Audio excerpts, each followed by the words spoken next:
하나님의 말씀은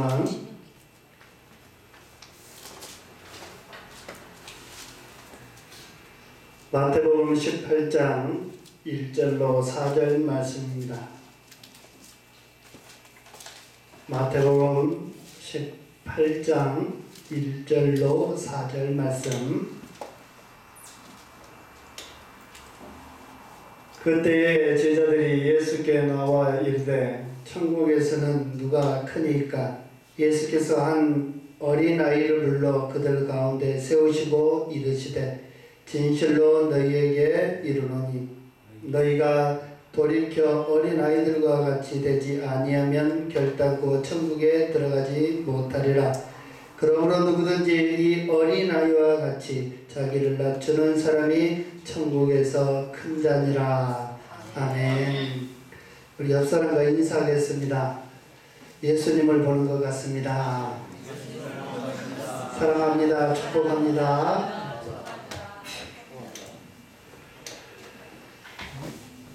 오늘은 어린아이와 같아야 합니다 라는 제목으로 말씀을 전하고자 합니다. 신약성경에는 모두 4권의 복음서가 있습니다. 그중 첫째 권인 마태복음에는 이 다른 복음서와는 조금 다르게 예수님의 가르침을 주제별로 잘 정리가 되어져 있습니다. 그래서 마태복음에는 예수님의 가르침이 5곳에 집중되어져서 모여 있습니다. 그 첫 번째로는 5장에서 7장에 보니까 산성수훈이 있습니다. 또 두 번째로는 10장에서 제자의 길이 어떻게 가야 되는지 등장하고 있고, 셋째는 13장에는 천국의 비유들이 나타납니다. 그리고 네 번째 18장에는 천국 시민의 자세를 정리해 주었습니다. 그리고 다섯 번째는 24장에서 25장에 보니까 감람산 강화, 곧 예수님의 재림에 관한 교훈이 나타나져 있습니다. 오늘 본문을 담고 있는 마태복음 18장은 마태복음에서 4번째로 예수님의 가르침이 집중되어져 있는 곳입니다. 주제는 천국 시민의 자세죠. 천국 시민의 자세는 어떻게 해야 되는가? 한마디로 말씀하면은 어린 아이와 같아야 된다, 이렇게 결론을 내리고 있습니다. 우선 천국에 들어가려면 어린 아이와 같아야 합니다. 그리고 천국 시민이 되더라도 계속해서 어린 아이와 같은 삶을 살아야 된다, 이렇게 말씀하고 있습니다. 어린 아이를 대하듯이 서로 영접하고 서로 보살피고 잘못한 것이 있으면 징계하고 그러면서 서로 용서하는 그런 삶이 어린아이와 같은 삶인데, 천국에 들어가려면 그러한 삶을 살아야 된다, 이렇게 말씀하고 있습니다. 예수님께서 마태복음 18장에서 이런 내용을 차례대로 가르치는데, 예수님이 이 마태복음 18장에서 말씀하신 가르침의 핵심은 한 가지입니다. 천국 시민은 곧 구원받은 성도는 언제나 어린아이와 같아야 된다, 이렇게 말씀하고 있습니다. 오늘은 어린이 주일입니다. 따라서 오늘 우리는 어린아이와 같아야 한다는 예수님의 가르침에 대해서 다시 한번 되새기면서 우리의 마음을 바로 잡아야 된다라는 것입니다. 그러면 이제부터 오늘 본문의 말씀을 3가지 대지로 나누어서 자세하게 생각해 보기를 원합니다. 첫 번째는 제자들이 질문한 의도가 있습니다. 1절에 보니까 그때에 제자들이 예수께 나와 이르되 천국에서는 누가 크니까? 예수님의 제자들과 함께 이 빌립보 가이사랴에서 가버나움으로 돌아오셨죠. 예수님의 사역의 많은 부분이 이 가버나움에서 있습니다. 그 이유는 예수님께서 고향에서 배척을 당하셨죠. 그리고 나서 이 가버나움으로 옮겨서 거의 가버나움이 예수님의 집이다시피 하셨습니다. 그런데 이 가버나움에 예수님의 제자가 있는데 그 예수님의 제자가 누굽니까? 바로 베드로. 베드로가 가버나움 출신입니다. 그래서 아마 학자들은 예수님께서 가버나움에 가시면 이 베드로의 집에 거하지 아니하셨나 이렇게 생각하기도 합니다. 그때 제자들이 예수님께 나와서 예수님 앞에 이렇게 질문을 합니다. 천국에서는 누가 큽니까? 그들은 이 문제를 놓고 서로 간에 끈질긴 다툼이 있었습니다. 오늘 이 질문이 왜 나왔냐면 보니까 뭐라고 말해요? 첫 번째, 그때에 이렇게 말합니다. 뭔가 진행되고 있을 때죠. 어떤 때입니까? 예수님의 제자들이 뭐 하고 있을 때요? 내가 천국에 가면 너보다 더 클 것이다. 천국에 가서 또 하나님의 나라가 예수님께서 이 땅의 왕이 되면 내가 이 세상에서 높은 벼슬을 차지할 것이다. 이것을 두고 다투고 있었다라는 것입니다. 예수님의 수제자라고 하는 베드로가 있습니다. 그러나 예수님의 수제자 베드로는 예수님 앞에 뭐라고 질타를 맞으셨어요? 사탄아 내 뒤로 어디 물러가라. 이렇게 질타를 당했어요. 그러니까 베드로가 예수님이 이 땅에 왕이 되면은 가장 높은 자리에 올라갈 것이라는 생각은 접어둔 것입니다. 그러면서 어떻게 합니까? 이제 내가 가장 높은 것에 서야 되겠다. 이런 욕심을 가지게 되죠.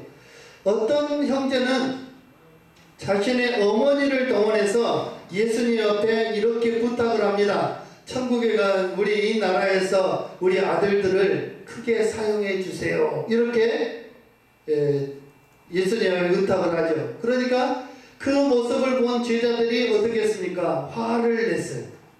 그런 모습을 보면서 예수님께서는 오늘 이렇게 말씀하시는 겁니다.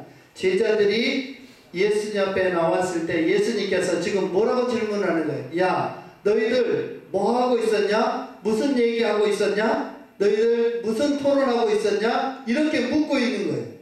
그러니까 제자들의 마음속이 어때요? 우리가 솔직히 얘기하면 어떻게 하겠다는 거예요? 혼나겠다는 것이죠.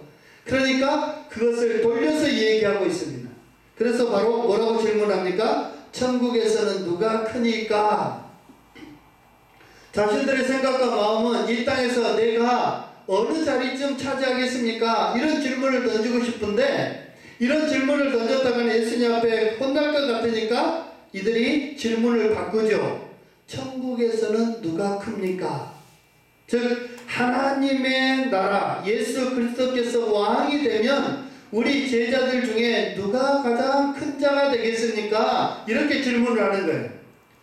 그 모습을 지켜보신 예수님께서는 뭐라고 말씀하시냐면 어린아이를 불러서 그들 가운데 세우시고 어린아이와 같지 아니하면 너희들이 결단코 천국에 들어가지 못하겠다 이렇게 말씀합니다.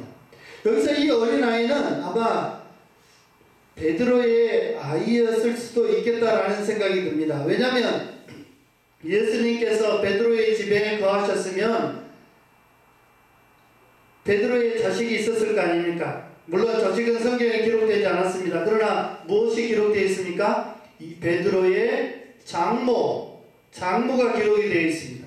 그래서 장모가 있다는 것은 곧 결혼했다는 얘기고 결혼했다는 얘기는 자식이 있다는 얘기죠.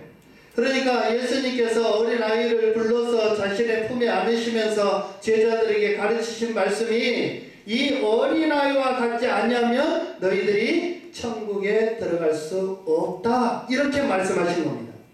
그런데 왜 이 어린아이와 같아야 되냐라고 말한다면 바로 이 어린아이가 천국의 모습이기 때문에 그렇습니다.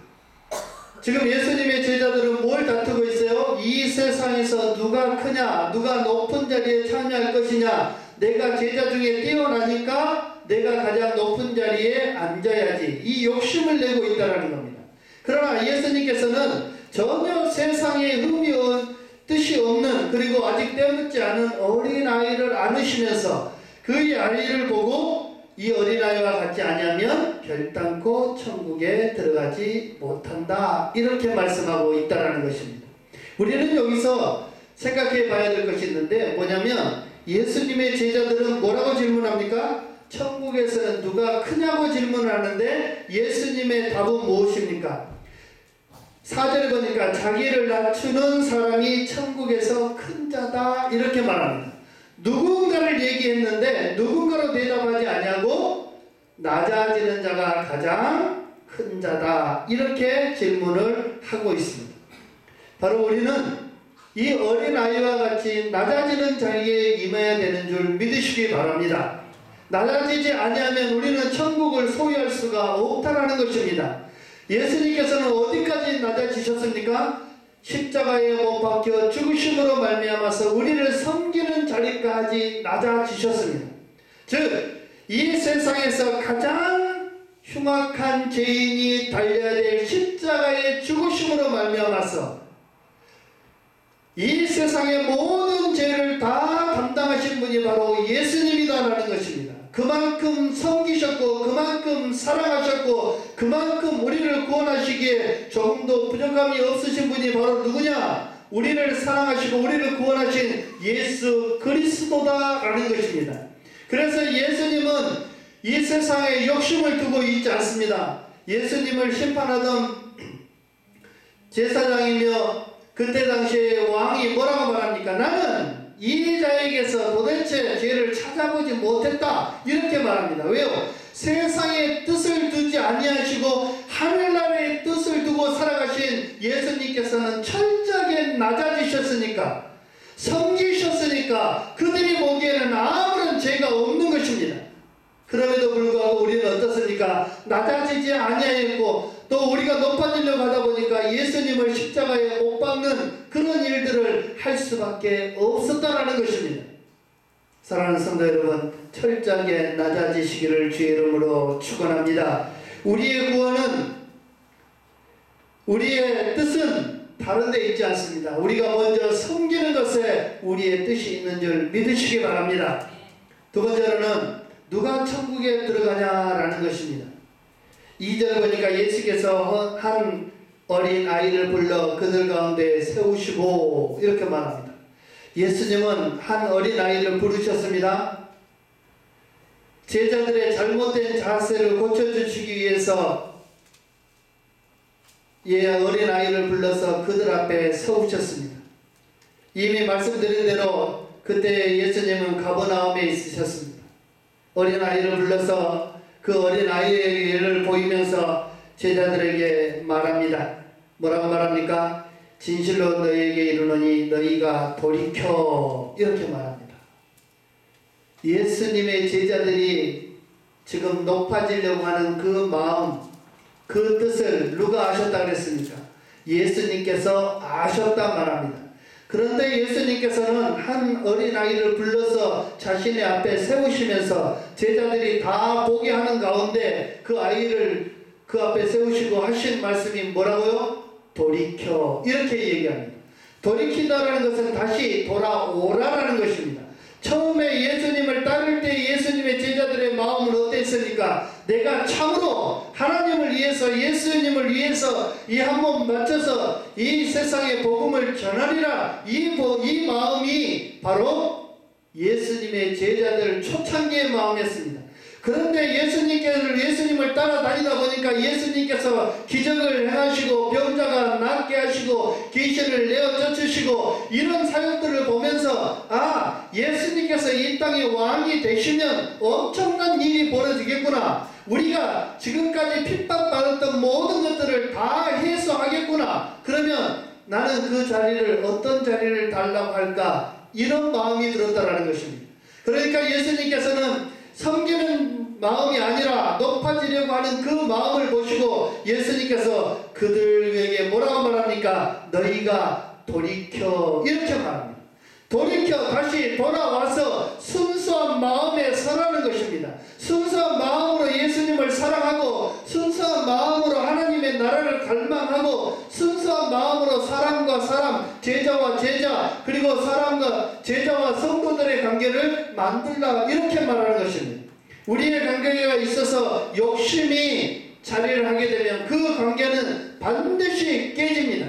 왜요? 가지려고 하는 자와 주지 않으려고 하는 자는 대립할 수밖에 없고 분쟁할 수밖에 없습니다. 그러므로 인해서 교회가 갈라지기도 하고 성도가 깨져서 나 그 교회 안 다녀, 그 사람 보기 싫어서 안 가, 이렇게 되는 것입니다. 그러나 어린 아이들은 그렇지 않습니다. 어울려서 함께 즐기며 어울려서 함께 놀고 숨바꼭질을 하고 소꿉놀이를 하고 갖가지 게임들을 하고 난 다음에 어떻습니까? 모든 것 다 버려두고 엄마 아빠가 부르면 그 즉시 달려가 버립니다.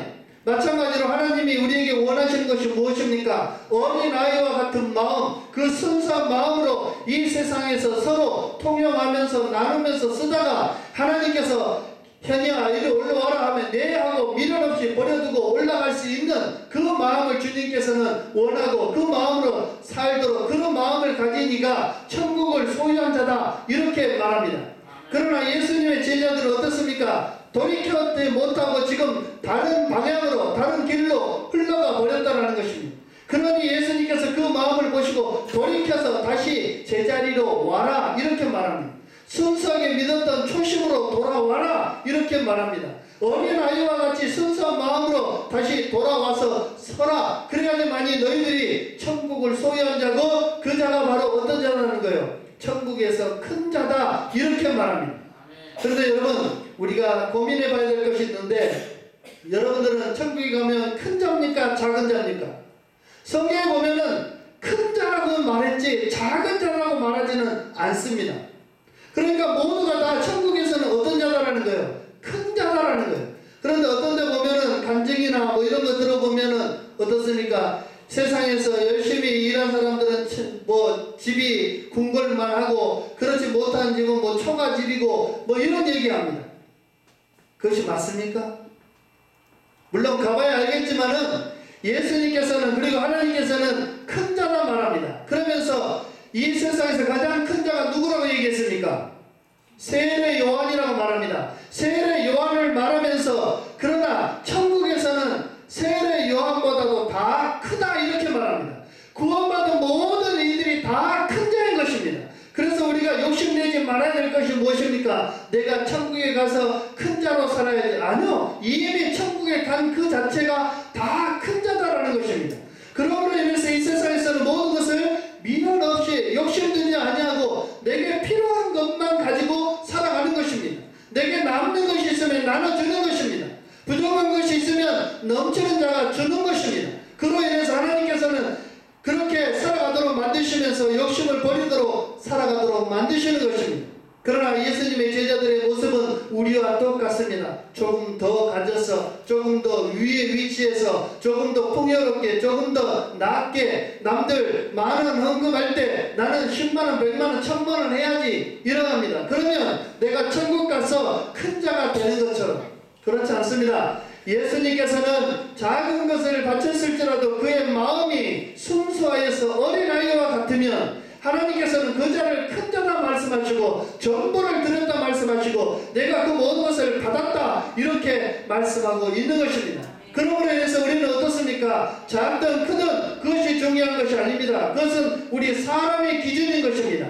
하나님 앞에 드리고 하나님 앞에 받는 것은 작고 큰 기준이 아니라 내가 얼마만큼 순수한 마음으로 하나님 앞에 섰느냐, 얼마만큼 순수하게 하나님을 사랑하느냐, 이 모습을 하나님께서는 보신다라는 것입니다. 그것을 주님께서는 큰 자라 말씀하시고 믿음 있는 자라 말씀하시고 내가 들어 사용하신다 말씀하시고 내게 축복받은 자라 이렇게 말씀하시는 것입니다. 사랑하는 성도 여러분, 우리는 돌이킬 수 있으면 빨리 돌이키시기 바랍니다. 그러면서 두 번째 우리가 누구냐고 말씀하시는데 어린 아이들과 같이 되지 아니하면 이렇게 말합니다. 어린 아이와 같이 되라는 것입니다. 즉 돌이켜서 다시 어린 아이와 같이 순수한 마음으로 돌아와야지만이 어떻다는 거예요? 천국 백성이다라는 것입니다. 그래서 우리는 어떻게 합니까? 돌이켜서 어린 아이와 같은 마음을 심으시기 바랍니다. 우리 옆 사람과 한번 인사하세요. 어린아이와 같으십시다. 어린아이와 같이 됩시다. 어린아이와 같이 되지 아니하면 욕심이 가득하게 됩니다. 자만심에 빠져 있습니다. 바로 우리가 사도 바울을 생각해 볼 수 있는데 사도 바울이 예수님을 만나기 전에는 뭐라고 말합니까? 스스로 의롭다 생각했습니다. 스스로 높다고 생각했습니다. 그러나 그가 예수님을 만나고 난 다음에는 뭐라고 말합니까? 그는 어린아이와 같이 완전히 방향을 틀어서 어린아이와 같이 순수한 마음으로 주님을 사랑하고 순수한 마음으로 복음을 전하고 순수한 마음으로 선교하고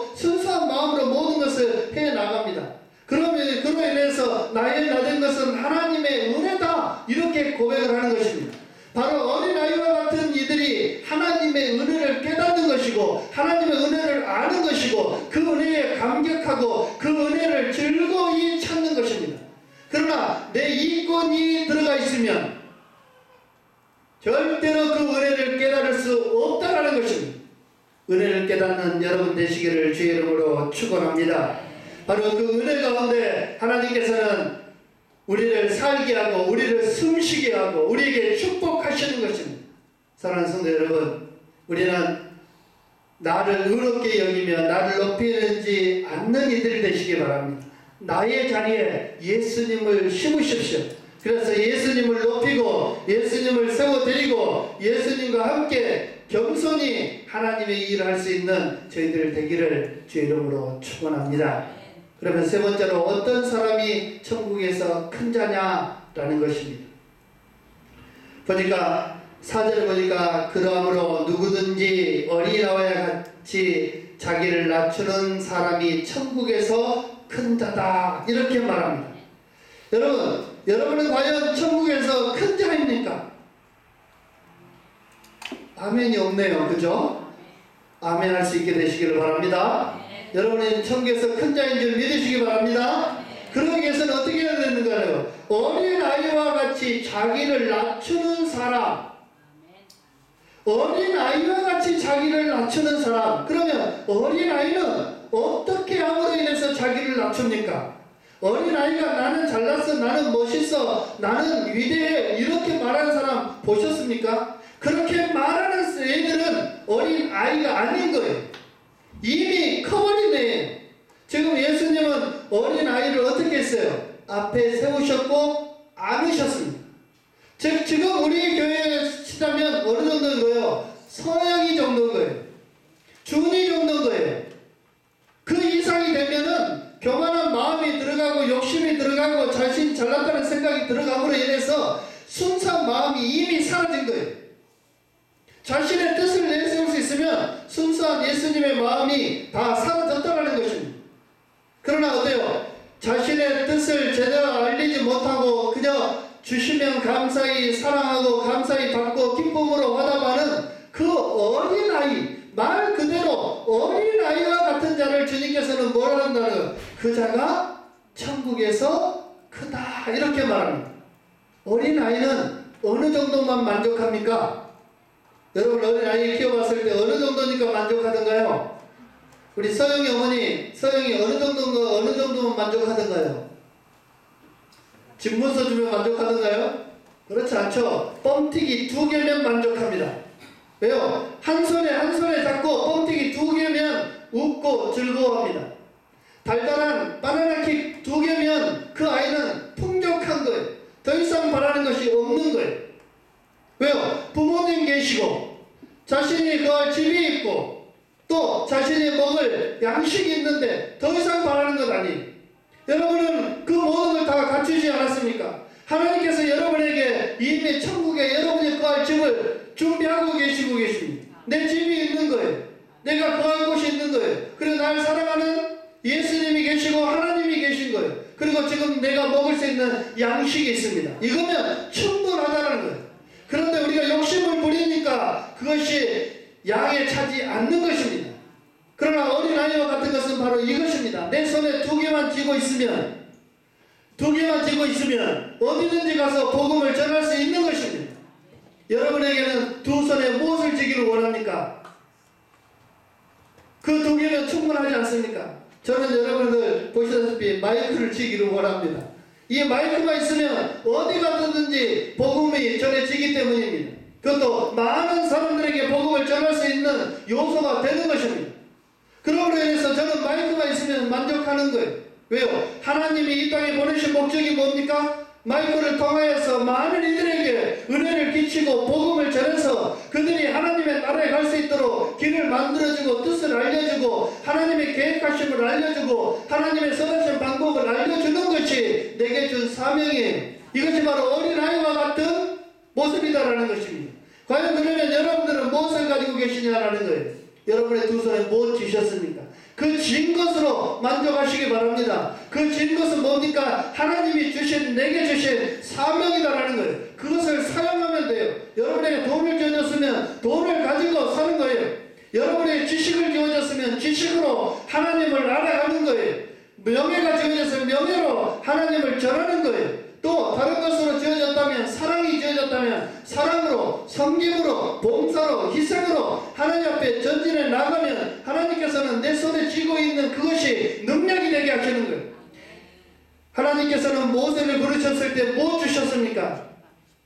지팡이 하나 달라고 주셨습니다. 그것도 모세가 그대로 가지고 있던 지팡이 그대로를 주시면서 이제 내가 너와 함께 하겠다 그렇게 말하니까 이제 어떻게 된 거예요? 그 지팡이가 능력의 지팡이가 된 것입니다. 그러므로 인해서 이 모세는 어린아이와 같은 마음으로 이제 하나님께서 나를 통해서 역사하시겠구나라는 순수한 마음으로 어디를 갑니까? 예굽을 가서 바로를 만나서 하나님의 말씀을 증언하니까 그 지팡이가 능력의 지팡이가 되고 홍해를 가르는 지팡이가 되고 그 지팡이를 인해서 물이 가려면은 놀라운 지팡이가 되는 것입니다. 여러분들은 지금 어떤 것을 쥐고 있냐라는 거예요. 그 쥐은 것을 사용하면 사랑, 희생, 봉사, 섬김, 충성, 양성, 온유, 절제 이것을 쥐고 사용하게 되면 그 많은 것으로 어떻다는 거예요? 능력이 나타난다는 것입니다. 그것이 어떤 마음일 때? 어린아이와 같이 순수한 마음일 때 나타나고 어린아이와 같이 낮아지는 마음일 때 나타난다는 것입니다. 여러분 나타나지 않고 있습니까? 그러면 빨리 돌이켜서 어린아이와 같아지십시오. 우리의 기도 제목이 바로 이래야 된다. 하나님, 제가 지금 바른 길로 가고 있습니까? 맞는 길로 가고 있습니까? 이 나라가 맞는 길로 가고 있습니까? 이 교회가 맞는 길로 가고 있습니까? 내가 맞는 길로 가고 있습니까? 그렇지 않다면 가정이, 나라가, 내가 돌아오게 하십시오. 그래서 어린아이와 같아지게 하여 주시옵소서라고 기도해야 된다는 것입니다. 사랑하는 성도 여러분, 우리가 가진 것은 어린아이와 같은 순수한 마음인 줄 믿으시기 바랍니다. 그 어린아이와 같은 마음은 말씀에서 나오는 것입니다. 예수 그리스도의 마음을 품고 말씀으로 살아갈 때 우리는 그 모든 것이 나올 수 있는 것입니다. 그러기 위해서는 우리가 어떻게 해야 됩니까? 하나님의 품에 안겨야 됩니다. 어린아이는 지금 누구에게 안겨 있습니까? 예수 그리스도에 안겨 있습니다. 이 안겨있는 어린아이는 근심 걱정 아무것도 없습니다. 여러분은 찬송하지 않습니까? 뭐라고 찬송합니까? 주의 친절한 팔에 안기세 우리 마음이 평안하리니 항상 기쁘고 복이 되겠네 영원하신 팔에 안기세 주의 팔에 영원하신 팔에 안기세. 아멘. 주의 팔에 안기시는, 그래서 어린아이와 같이 주님을 찬양하고 주 앞에 영광 돌리는 여러분들이 되시기를 주의 이름으로 축원합니다. 기도하겠습니다. 사랑하는 영원한 하나님 감사합니다.